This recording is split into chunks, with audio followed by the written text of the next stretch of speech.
കോട്ടയത്തെ നവജാത ശിശു കടത്ത് കേസിൽ പുതിയ വഴിത്തിരിവ്. 6 മാസം മുൻപ് കുട്ടിയെ വിറ്റ കേസിന്റെ അന്വേഷണം തൊടുപുഴയിലേക്ക്. സംഭവം നടന്നത് തൊടുപുഴയിലാണെന്നാണ് പോലീസിന്റെ കണ്ടെത്തൽ. ഈരാറ്റുപേട്ട പോലീസ് രജിസ്റ്റർ ചെയ്ത കേസ് തൊടുപുഴ പോലീസിന് കൈമാറും. പ്രശാന്ത് ജോസഫ് ചേരുകയാണ്. പ്രശാന്ത്, നമ്മൾ രാവിലെ തന്നെ സൂചിപ്പിച്ചതാണ്, ഈ കേസിൽ ഒരുപാട് ദുരൂഹതകളുണ്ട്. അതിൽ ഓരോന്നായി മാറിക്കൊണ്ടിരിക്കുകയാണ്. ഇപ്പോൾ പുതിയ വഴിത്തിരിവ് സംഭവിച്ചിരിക്കുന്നു.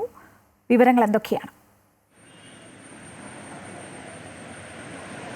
ശ്രീജ, ഇന്നലെ തന്നെ പോലീസ് വ്യക്തമാക്കിയിരുന്നു ഒരു കുട്ടിയുടെ വിൽപ്പന നടന്നിരുന്നുവെന്ന്. എന്നാൽ അത് എവിടെയെന്നുള്ളത് പോലീസ് അപ്പോൾ വ്യക്തമാക്കാൻ തയ്യാറായിരുന്നില്ല. എന്നാൽ ഇപ്പോൾ ഏറ്റവും ഒടുവിൽ ലഭിക്കുന്ന വിവരമനുസരിച്ച് ഈ സംഘം ഒരു കുട്ടിയെ വിറ്റിരിക്കുന്നത് തൊടുപുഴയിലാണ് എന്നാണ് വ്യക്തമാകുന്നത്. വിൽപ്പന നടന്ന അല്ലെങ്കിൽ ഈ സംഭവം നടന്നിരിക്കുന്നത് തൊടുപുഴയിലാണ്. തൊടുപുഴ സ്വദേശികളാണോ കുട്ടിയെ വാങ്ങിയതെന്ന് ഇപ്പോഴും പോലീസ് വ്യക്തമാക്കിയിട്ടില്ല.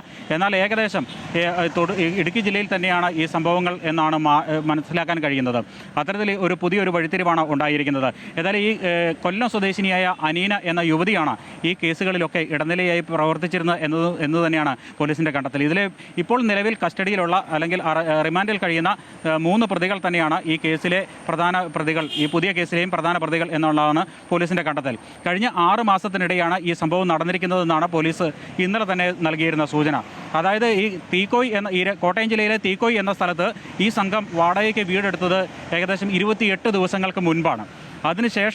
അതിനു മുൻപ് ഇവർ വാടകയ്ക്ക് താമസിച്ചിരുന്നത് ഈരാറ്റുപേട്ടയിൽ നടക്കൽ എന്ന സ്ഥലത്താണ്. അവിടെ താമസിച്ചിരുന്ന സമയത്തായിരിക്കണം ഈ വിൽപ്പനയ്ക്കുള്ള പരിപാടികൾ ആസൂത്രണം ചെയ്തത് എന്ന് വേണം നമ്മൾ മനസ്സിലാക്കാൻ. ഏതായാലും ഈ പ്രതികളെല്ലാവരും പല ജില്ലകളിൽ നിന്നുള്ളവരാണ്. ഒരാൾ തമിഴ്നാട് സ്വദേശിയാണ്, ഒരാൾ ഇടുക്കി ജില്ലക്കാരനാണ്, മറ്റൊരാൾ ഒടുവിൽ അറസ്റ്റിലായ അനീന എന്ന യുവതി കൊല്ലം സ്വദേശിനിയാണ്. അപ്പോൾ ഇവർ പല ജില്ലകളിൽ നിന്നുള്ള വ്യക്തികളായതുകൊണ്ട് തന്നെ ഇവർ പല സ്ഥലങ്ങളിലായിരിക്കണം ഇത്തരം പരിപാടികൾ ആസൂത്രണം ചെയ്യുകയും നടപ്പിലാക്കുകയും ചെയ്തതെന്നാണ് പോലീസ് കരുതുന്നത്. ഇനിയും കൂടുതൽ കുട്ടികളെ വിറ്റിട്ടുണ്ടാകാം എന്നുള്ള ഒരു നിഗമനത്തിൽ തന്നെയാണ് പോലീസ്. അത്തരത്തിലാണ് അന്വേഷണവും മുന്നോട്ട് പോയിക്കൊണ്ടിരിക്കുന്നത്. ഏതായാലും ഇന്ന് ഈ പ്രതികളെ കസ്റ്റഡിയിൽ വാങ്ങുന്നതിന് വേണ്ടി പോലീസ് കോടതിയിൽ അപേക്ഷ സമർപ്പിക്കുകയാണ്. അതോടൊപ്പം തന്നെ ഏറ്റവും ശ്രദ്ധേയമായ മറ്റൊരു കാര്യം, അനീനയ്ക്ക് വേണ്ടി ഇന്ന് കോടതിയിൽ ജാമ്യാപേക്ഷ എത്തിയേക്കും എന്നുള്ള സൂചനകളും പുറത്തു വരുന്നുണ്ട്. കൊല്ലം സ്വദേശിനിയായ അനീന 4ാം പ്രതിയാണ്. ഈ അനീനയുടെ ജാമ്യാപേക്ഷ ഇന്ന് കോടതിയിലേക്ക് എത്തിയേക്കുമെന്നുള്ള സൂചനയുണ്ട്. ഈരാറ്റുപേട്ട കോടതിയിലാണ് ഈ ജാമ്യാപേക്ഷ എത്തുന്നത്. അതേപോലെ തന്നെ പോലീസും കസ്റ്റഡി അപേക്ഷ നൽകുന്നതും ഈരാറ്റുപേട്ട മുനിസിപ്പൽ കോടതിയിലാണ്. ഇപ്പോൾ ഏതായാലും ഈ 3 പ്രതികൾ അറസ്റ്റിലായിരിക്കുമ്പോഴും ഇവർ എവിടെയൊക്കെ ഇടപാടുകൾ നടത്തിയിട്ടുണ്ട്, എവിടെയൊക്കെ ഈ ശിശു കച്ചവടം നടത്തിയിട്ടുണ്ട് എന്നുള്ളത് കൂടുതൽ കണ്ടെത്തുന്നതിന് വേണ്ടി ഇവരെ കസ്റ്റഡിയിൽ വാങ്ങി വിശദമായി ചോദ്യം ചെയ്തെങ്കിൽ മാത്രമേ ഇതിൻ്റെ ഒരു ആഴവും വ്യാപ്തിയും മനസ്സിലാകാൻ കഴിയുള്ളൂ എന്ന് തന്നെയാണ് പോലീസ് പറയുന്നത്.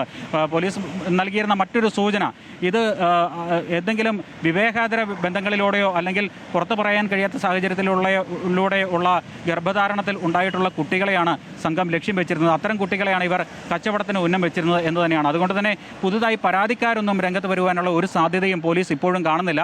എന്നാൽ ഈ പ്രതികളുടെ ഫോൺ കോളുകൾ, സോഷ്യൽ മീഡിയ അക്കൗണ്ടുകൾ, അതുപോലെ തന്നെ പണമിടപാടുകൾ, ഇവരുമായി മുൻകാലങ്ങളിൽ ബന്ധപ്പെട്ടിരുന്ന വിവിധ ആളുകൾ, ഇത്തരത്തിലുള്ളവരെയൊക്കെ കോർത്തിണക്കിക്കൊണ്ട് അന്വേഷണം മുന്നോട്ട് കൊണ്ടുപോകാനും കൂടുതൽ കച്ചവടങ്ങൾ നടന്നിട്ടുണ്ടോ, കൂടുതൽ ഇടപാടുകൾക്ക് ഇവർ ശ്രമിച്ചിട്ടുണ്ടോ, ഇത്തരം കാര്യങ്ങൾ പുറത്തു കൊണ്ടുവരുവാൻ തന്നെയാണ് പോലീസ് ശ്രമിക്കുന്നത്.